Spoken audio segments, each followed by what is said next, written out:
Ces peurs vous bloquent. Ces peurs mettent un frein très important à votre relation. C'est vraiment ça. C'est en fait ces angoisses, ces questionnements, ces doutes, la peur peut-être de l'abandon, la peur de l'engagement. Il y a différentes peurs là qui se mélangent. Hein. Et du coup, qu'est-ce que ça fait? Ça fait déjà beaucoup de freins. Puis même des fois, ça fait des désaccords. Quoi, c'est assez dur à cerner cette personne parce qu'en fait, c'est une personne qui va réagir sur de l'émotion. C'est une personne qui va réagir par rapport même à son inconscient des fois. Donc tout ça, c'est impalpable, c'est ingérable et c'est surtout des fois très dur à comprendre et à suivre cette personne. C'est vraiment ça c'est une personne qui est bourrée d'angoisse, bourrée de peur en fait. C'est gênant pour la stabilité, c'est gênant pour la tranquillité. Son enfant intérieur est là, il est encore trop vivant, trop vif, trop présent en fait. Et son enfant intérieur, c'est ce qui bloque votre relation. C'est vraiment ça.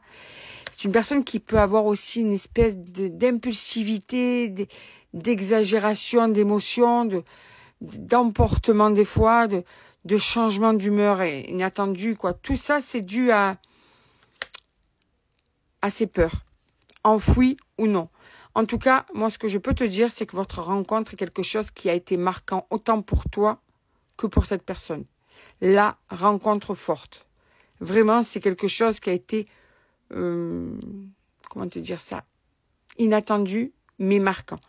Quoi qu'il en soit, on te dit que c'est une personne qui a le chakra du cœur qui est bloqué. Donc, c'est une personne qui a du mal à ouvrir ses sentiments, à expliquer ce qu'elle ressent, à mettre des mots sur ses émotions, sur l'amour qu'elle peut te porter. Elle a un petit peu bloqué tout ça. Tout ça est enfoui. Tu vois, il y a un petit peu de déni aussi. Ouais, c'est un blocage karmique. Donc, autant te dire que le blocage qui est marqué, qui est fatigant, en fait, qui est bien là, tu vois. Et on te dit que quelquefois, cette personne, tu la surprends à se laisser aller.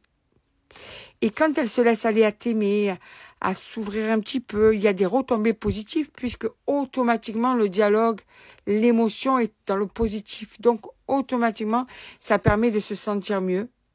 Ça permet d'être plus apaisé. Mais on te dit malgré tout que ça stagne. On est dans le ressenti, on est dans l'état d'esprit de cette personne, hein, je te le dis. La personne que tu aimes est problématique. La personne que tu aimes est une personne qui est fatigante, j'allais dire, d'accord? En plus, c'est une personne qui a le chakra de la gorge qui est fermé. Donc, ce qui veut dire quoi? Du mal à parler, du mal à s'expliquer, du mal à lier dans quelque chose dans la communication, qui des fois va s'isoler, va se mettre dans le mutisme, voilà. Mais on te dit qu'il y a quand même des réponses quelquefois qui arrivent, qui mettent du temps à arriver. Vraiment.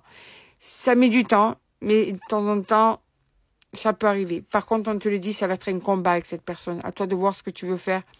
Mais c'est une personne qu'il va falloir apprivoiser, avoir beaucoup de patience, comprendre, comment dire, ne pas attendre trop d'explications. Cette personne, à toi de voir ce que tu veux. Parce que ça va être quand même quelque chose une relation dans laquelle tu risques de te perdre ou de t'oublier. D'accord? On sent bien qu'il y a un amour fort. D'accord? Mais on sent que c'est ta patience qui peut aider au fait que ça ne s'arrête pas totalement, que ça s'arrête à reprendre, Tu es d'une patience d'un autre monde. Fais attention à ne pas te perdre, d'accord? En tout cas, on t'avertit. Cette personne n'est pas guérie de certains traumas. Cette personne risque de rester pour le moment comme elle est. Et tu risques encore de ne pas comprendre pourquoi elle agit de la sorte avec ses changements d'humeur, ses changements de comportement. Voilà ce qui t'attend pour le moment avec cette personne. De l'incompréhension.